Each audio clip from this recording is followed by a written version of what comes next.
सास बहू और पाकिस्तान। सरला अपनी बहू रुचिता के साथ रहती है। सरला रुचिता से प्यार तो करती है लेकिन जताती नहीं। यूं कहिए कि वो बाहर से सख्त और अंदर से नरम दिल होती है।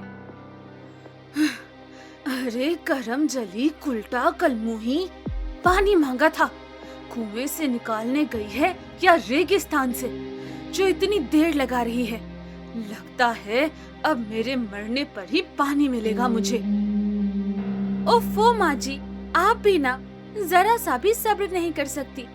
बस गरम तवे की तरह तपने लग जाती हो और फटे हुए लाउड स्पीकर की तरह अपनी फटी हुई आवाज से चिल्ला चिल्ला कर मुझे परेशान करती हो। ये लो और गटको ये पानी, पता नहीं कितने बरसों की प्यासी है। हाँ। ज्यादा जबान मत चला बहू, वरना तेरी जबान काट कर तुझे सीधे तेरे मायके पार्सल कर दूंगी, समझी ना तू? क्या करूं मैं? मेरी तो कोई कदर ही नहीं करता है इस घर में। जब मैं चली जाऊंगी ना कहीं, तब आपको मेरी अहमियत पता चलेगी माँ जी। अरे जा जा, सरला अवस्थी को किसी के आने और जाने से रत्ती भर का भी फर्क नहीं पड़ता। हाँ। रुचिता हमेशा हर लड़ाई में बस यही कहती रहती है कि जब वो चली जाएगी तभी सरला को उसकी अहमियत का अंदाजा होगा। अरे रुचिता बहू, ये तूने पराठा बनाया है या नरलोक का नक्शा? अरे काम ही ना काज की, दुश्मन अनाज की। ढंग की गोल रोटियां तक बनाने नहीं आती है तुझे तो, लानत है तुझ पर। माँ जी, शुक्र मनाओ कि मैं आपको जैसा भी हो खाना टाइम से दे तो रही हूँ, वरना आजकल की मॉडर्न चुड़ैल बहुएं मेकअप और फोन से ही फुर्सत मिल जाए तो भाग खुल जाए। इसलिए मैं कहती हूँ कि जब मैं चली जाऊंगी तभी आपको मेरी अहमियत पता चलेगी। एक दिन जब सरला और रुचिता दोनों सास बहू एक रिश्तेदार को मिलकर अपने घर जाने के लिए रेलवे स्टेशन पर जाती है, तभी माँ जी, मुझे जोरों से टॉयलेट आई है, मैं अभी आई। कौन कहता है तुझे टंकी भर पानी पीने? गधी कहीं की, चल जा और जल्दी आ, सो मत जाना बाथरूम में ही।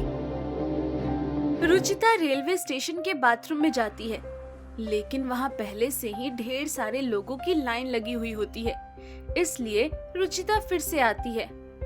हो गई तेरी टंकी खाली, अब चल जल्दी। नो माँ जी, टंकी अभी तक वैसी की वैसी ही भरी हुई है, क्योंकि बाथरूम के बाहर ढेर सारे लोग अपने रायते को फैलाने से कंट्रोल करते हुए खड़े हैं। मैं एक काम करती हूँ, वो वहाँ ट्रेन का डब्बा खाली लग रहा है, उसमें जाती हूँ, उसमें बाथरूम होगा ही। ठीक है, लेकिन इस बार टंकी खाली नहीं करके आई तो तेरा सर फोड़ दूंगी, सच कह रही हूँ। रुचिता उस ट्रेन में टॉयलेट करने चली जाती है, लेकिन रुचिता के चढ़ते ही वो ट्रेन चलने लगती है। रुचिता उस ट्रेन में चली जाती है, जिसे देख सरला घबरा जाती है।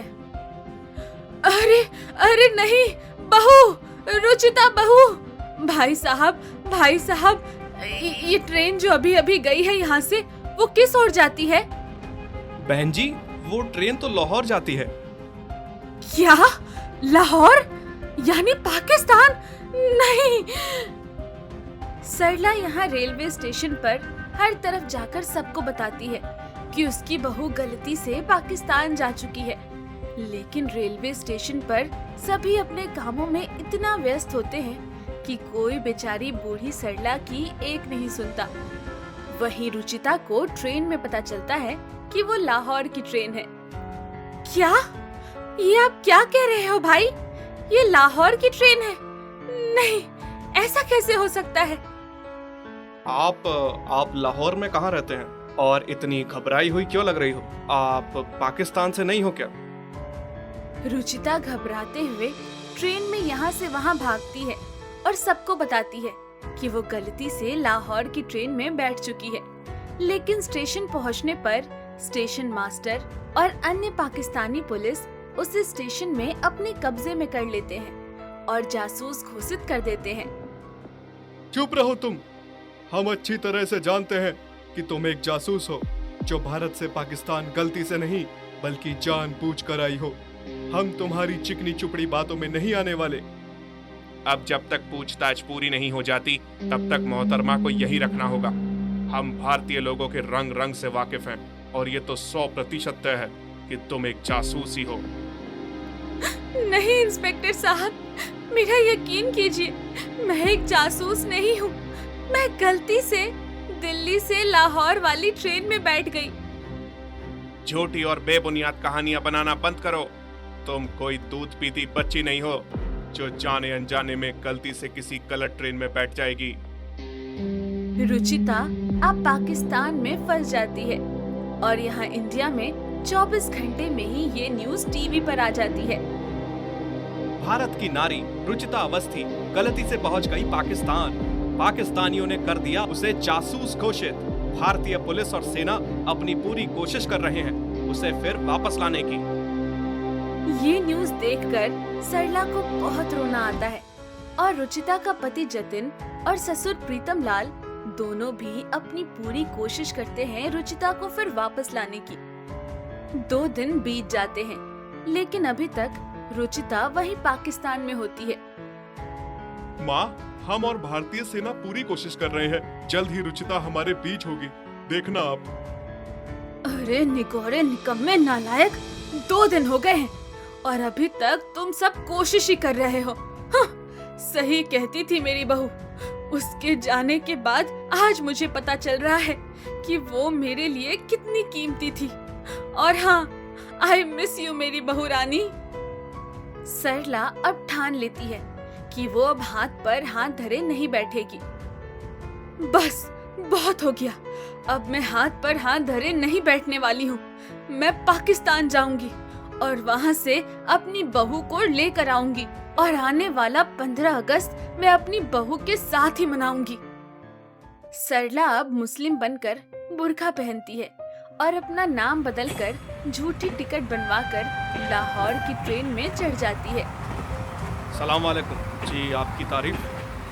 वालेकुम सलाम जी, मैं हसीना शेख। अच्छा, लाहौर में कहाँ जा रहे हो आप? लाहौर में मेरी बेटी रहती है शबाना। मैं तो कराची में रहती हूँ। शबाना का निकाह होने के बाद वो लाहौर में चली गई। सरला हसीना बनकर बड़ी चालाकी से ट्रेन का सफर पार कर लेती है। कदम कदम पर खतरा होता है क्योंकि सरला आखिरकार एक हिंदुस्तानी जो ठहरी। लेकिन जब वो लाहौर रेलवे स्टेशन पर पहुंचती है तब वहाँ के रेलवे ऑफिस में वो अपनी बहू रुचिता को बंदी बनी हुई देखती है और उसकी आंखों में आंसू आ जाते हैं।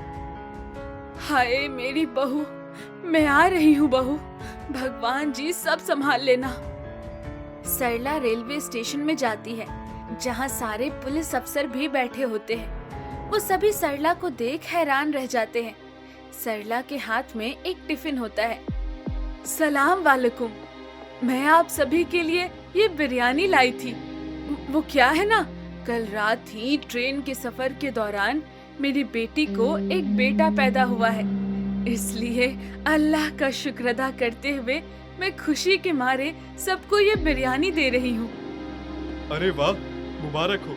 अल्लाह आपके पोते को हमेशा खुश रखे, आबाद रखे। मुबारक हो आपा। शुक्रिया पुलिस भाईजान, ये लीजिए, सभी अच्छे से खाइए।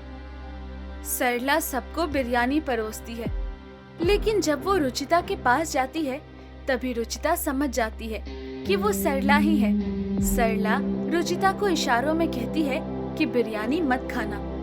रुचिता के अलावा सभी पाकिस्तानी पुलिस अधिकारी बिरयानी खा लेते हैं और बेहोश हो जाते हैं। चलो, अच्छा हुआ ये सब बेहोश हो गए। चलो रुचिता बहू। लेकिन माँ जी, हमने यहाँ तो संभाल लिया है सब कुछ, लेकिन आगे कैसे संभालेंगे? तू चिंता मत कर, ये ले, ये बुर्का पहन और ये रही तेरी झूठी टिकट। इसमें तेरा नाम शबाना है, ठीक है? ठीक है माँ जी, मानना पड़ेगा आपको। आप तो एकदम चंट और चालू निकली। अरे कल मुही, जबान मत चला, पैर चला जल्दी जल्दी। गधेड़ी कहेगी। रुचिता भी जल्दी से बुर्का पहन लेती है और सबसे नजरें छिपाते हुए दोनों सास बहू बड़ी ही सावधानी से दिल्ली की ट्रेन में बैठकर फिर से अपने शहर आ जाते हैं और हिंदुस्तान में आकर वो पुलिस अधिकारियों के पास जाते हैं। पुलिस अधिकारी रुचिता को अपने देश में फिर से देखकर बहुत खुश हो जाते हैं और सरला की सराहना करते हैं। थैंक यू माँ जी, अगर आप मुझे वहाँ से बचाकर फिर से अपने देश में नहीं लाती तो ना जाने क्या हो जाता। मैं बहुत खुशकिस्मत हूँ कि मुझे आप जैसी सास मिली। चल डोबी डफोड़, ज्यादा सेंटी मत हो अभी और फटाफट घर चल, फिर हम दोनों डांस की प्रैक्टिस करेंगे। कल 15 अगस्त है, कॉलोनी में हम दोनों को डांस में फर्स्ट प्राइज जीतना है, याद है ना? अरे हाँ। रुचिता जी और सरला जी, हम चाहते हैं कि कल का तिरंगा आप दोनों ही फहराएं, क्योंकि आप दोनों ने एक बहुत ही साहस वाला काम किया है और पूरे देश को आप दोनों की देशभक्ति पर पूरा गर्व है। आपका बहुत बहुत धन्यवाद इंस्पेक्टर साहब, आपने हमें इतना काबिल समझा। अपने झंडे को फहराना ये तो हमारा सौभाग्य होगा। और इसी के साथ 15 अगस्त के समारोह में रुचिता और सरला दोनों सास बहू तिरंगा फहराते हैं और खुशी से पूरा भारत आजादी की जीत यानी स्वतंत्रता दिवस मनाता है।